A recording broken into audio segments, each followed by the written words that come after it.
In concreto, vede, in classe succederà che il dirigente scolastico non saprà e non potrà sapere quali docenti di quella classe sono vaccinati, quali no. Succederà con il nuovo anno scolastico. La tutela della privacy prevista per il personale del pubblico impiego impone che i dati in possesso degli uffici scolastici regionali sul personale docente non possano essere comunicati e dunque non possano interagire con l'anagrafe sanitaria che detiene invece le informazioni sull'adesione alla campagna vaccinale del personale. Sapere chi è vaccinato e chi no, potrebbe incidere diversamente sull'obbligo di quarantena. Quindi questo aspetto della privacy che, come vede, va a incidere anche su questa tematica qui.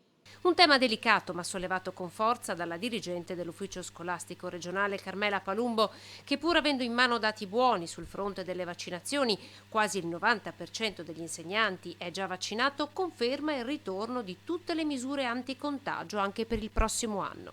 La copertura sul fronte del personale c'è. La vera incognita è rappresentata dal numero di studenti che saranno realmente vaccinati e poi c'è la questione dei trasporti sulla quale stiamo ovviamente già lavorando con i tavoli prefettizi.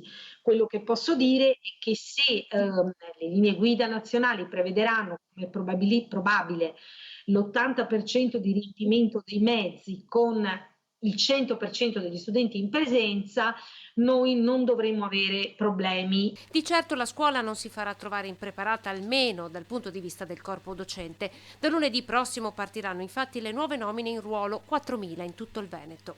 Siamo stati autorizzati come Veneto a fare quasi 12.000 nomine in ruolo. Di fatto, non mi dilungo sui motivi di carattere tecnico, ne faremo circa un terzo. Noi riusciremo a fare circa 4.000 nomine in ruolo, anzi le stiamo concludendo proprio in questi giorni. I restanti posti vacanti, i 2/3, saranno comunque coperti da supplenze. Le convocazioni saranno fatte questa volta attraverso piattaforma informatica.